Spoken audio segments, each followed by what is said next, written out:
Bienvenue dans le monde merveilleux de l'ischio endigué. C'est une approche complètement différente que pour le quadrangulaire. Le quadrangulaire, vous en rappelez, on avait une approche latérale, antéro-postérieure, nos mains. Pour l'ischio endigué, on est dans une approche de face avec les mains en médio-latéral. Le quadrangulaire, c'est un AP étroit. Le ML, c'est l'ischio endigué, c'est un ML étroit. Fait qu'on ne force pas dans la même direction.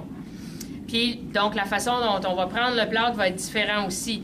On vient vraiment mouler la branche ischio-pubienne et faire un contre-appui avec le grand trochanter pour faire un blocage osseux entre la branche et le trochanter.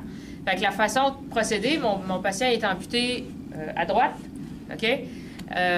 Vous vous rappelez, en quadrangulaire, on faisait un J pour aller dégager les fessiers pour aller identifier l'ischion. Bien, nous, vu qu'on a une approche médiale, il faut vraiment glisser tout le long de la branche ischio-pubienne puis venir faire le tour avec notre index. OK? Fait que quand on glisse, puis on vient identifier l'ischion, puis on tourne. Donc, je glisse la branche ischio-pubienne, puis je viens tourner autour de mon ischion.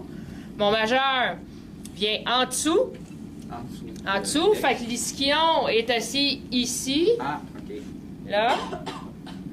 Là. OK. Les autres doigts, ils sont là juste pour supporter le majeur.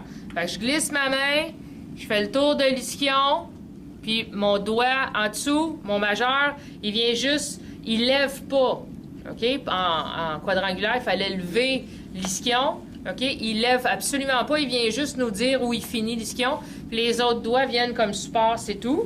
Mon pouce en avant fait le tour des tendons des adducteurs et il vient se déposer dans le triangle d'Escarpa. OK? Ma main qui va en latéral, elle vient faire le contre-appui, donc fermer le blocage osseux. La paume de la main va sur le grand trochanter. OK? Puis regardez ce qui arrive à Oscar quand je pèse sur le grand trochanter. Je l'envoie en ADD, naturellement. Fait que c'est ça un des avantages de l'ischio endigué, c'est qu'on permet une adduction naturelle physiologique du fémur. Fait que mon patient est là, bon, excusez, je m'en vais dans votre intimité. On glisse, on fait le tour de l'ischion, puis on vient vraiment le supporter. Donc la branche ischio-pubienne là, est supportée là, par toute ma main, exactement. Mon pouce fait le tour, il s'en va au triangle de Scarpa, puis je viens pousser comme ça.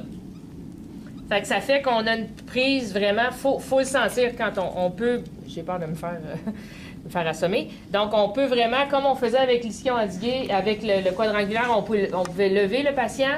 Là, on vérifie notre blocage osseux en l'envoyant en ML. Il ne faut pas qu'il y ait de jeu. Parce que c'est ça qui fait que ton emboîture a une mise en charge stable. OK? Fait que je le montre toujours avec Oscar pour que vous pouviez voir la prise de main sur les os directement. On pousse. Quelqu'un m'a demandé tantôt combien l'ADD, on va créer de l'ADD. On cherche l'ADD physiologique. Fait que tu ne seras jamais capable de faire ça de toute façon à ton patient. Mais en poussant sur le grand troc, on force le segment en ADD. C'est bon?